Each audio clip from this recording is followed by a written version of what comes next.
তেল আমি কিনে দেবো। তুই সর্বনাশী কাম করছিস এরকম তেলের সুযোগ করার ভিতরে ঢালছিস কেন?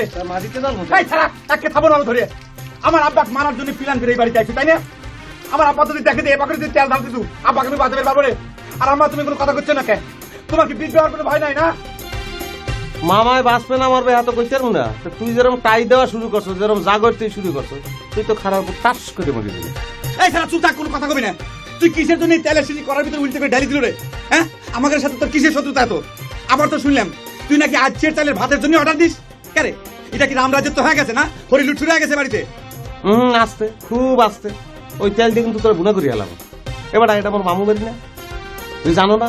জম জামাই আর বাইক নাই, তিন দেখলে দৌড়ের উপর থাকা লাগে।